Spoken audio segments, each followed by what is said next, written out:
কলকাতার সঙ্গীত বিষয়ক জনপ্রিয় রিয়েলিটি শো সারেগামাপা থেকে আকাশ ছোঁয়া জনপ্রিয়তা পেয়েছিলেন মাইনুল আহসান নোবেল। দুই বাংলার মানুষের ভালোবাসায় নোবেল থেকে হয়েছিলেন নোবেল ম্যান। অর্থ, যশ, খ্যাতি কোনটা ছিল না তার, কিন্তু আজ সেই জননন্দিত নোবেলই পরিণত হয়েছেন জনধিকৃত এবং ঘৃণিত একজন মানুষে। শ্রোতাদের হৃদয় থেকে তার স্থান হয়েছে জেলখানায়। সারেগামাপা থেকে ফিরে কিছুদিন ভালোই চলছিল নোবেলের জীবন। একের পর এক গান প্রকাশ আর স্টেজ প্রোগ্রামে তুমুল ব্যস্ত হয়ে পড়েন উদীয়মান এই তারকা। তবে হঠাৎ করেই ছন্দপতন হয় তার। নিজেকে জড়িয়ে ফেলেন মাদক আর নারী ঘটিত কেলেঙ্কারিতে। ব্যক্তিজীবন আর ক্যারিয়ারের অধপতনের শুরু সেখান থেকেই। গোপালগঞ্জে জন্ম নেওয়া কণ্ঠশিল্পী নোবেলের বিরুদ্ধে প্রথম ধর্ষণের মামলা হয় 2019 সালের 16 সেপ্টেম্বর।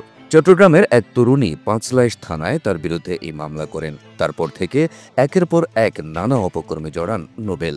মাতাল হয়ে গানের মঞ্চে ওঠা, অগ্রিম নিয়ে গানের প্রোগ্রামে না যাওয়া, একাধিক নারীর সঙ্গে অনৈতিক সম্পর্ক স্থাপন, ফেসবুকে সিনিয়র শিল্পীদের নিয়ে অশোভন বক্তব্য, সাংবাদিককে তুলে নেওয়ার হুমকি ও প্রতারণা সহ নানা বিতর্কিত কর্মকাণ্ডে জড়িয়ে যায় নোবেলের নাম।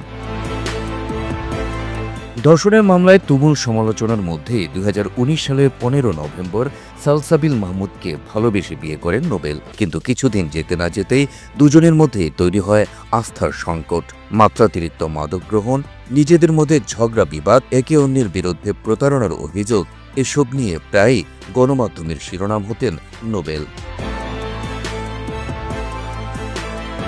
2023 সালের 20 মে স্ত্রীর অভিযোগের প্রেক্ষিতে ঢাকা মহানগর পুলিশের ডিবি কার্যালয়ে নেওয়া হয় নোবেলকে। ডিবির তৎকালীন অতিরিক্ত কমিশনার মোহাম্মদ হারুনুর রশিদ জানিয়েছিলেন, প্রতি রাতে লাখ টাকার মাদক গ্রহণ করেন নোবেল। ঘুমের ওষুধ খাওয়া ছাড়া ঘুম হয় না তার। তাছাড়া মাতাল হয়ে স্ত্রীর উপর শারীরিক নির্যাতনের অভিযোগও ওঠে এই শিল্পীর বিরুদ্ধে। 2023 সালের 27 এপ্রিল মদ্যপ অবস্থায় কুড়িগ্রামের একটি কনসার্টে ওঠেন নোবেল।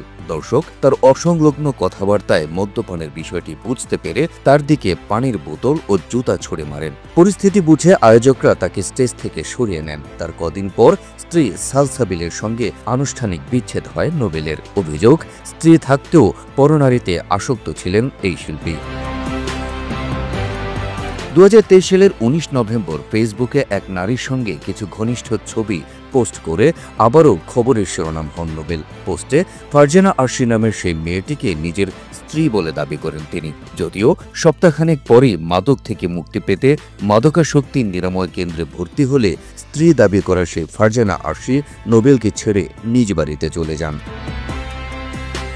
সবশেষ চলতি বছরের মে মাসে সামাজিক যোগাযোগ মাধ্যমে নোবেলের একটি ভিডিও ভাইরাল হয়। সেখানে দেখা যায় এক নারীকে সিঁড়ি দিয়ে টেনে হিঁচড়ে নামাচ্ছেন নোবেল। এই ঘটনার পর 999-এ ফোন পেয়ে 19 মে রাতে পালিয়ে যাওয়ার চেষ্টারত নোবেলকে গ্রেপ্তার করে আইনশৃঙ্খলা বাহিনী। পুলিশ জানায়, ইডেন কলেজের এক ছাত্রীকে বিয়ের আশ্বাসে 7 মাস আটকে রেখে শারীরিক নির্যাতন ও ধর্ষণ করেছেন নোবেল। ব্ল্যাকমেইল আর পর্নোগ্রাফি মামলায় নোবেল এখন কারাগারে।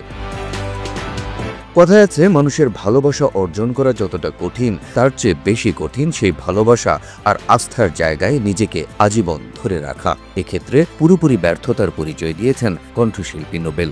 উশৃঙ্খল আর অসৎ জীবন ধ্বংস করে দিয়েছে তার সম্ভাবনাময় উজ্জ্বল ভবিষ্যৎ। ভক্ত শ্রোতাদের ভালোবাসার এমন অসম্মানজনক প্রতিদানের জন্য এর দায়ভার বহন করতে হবে তাকেই।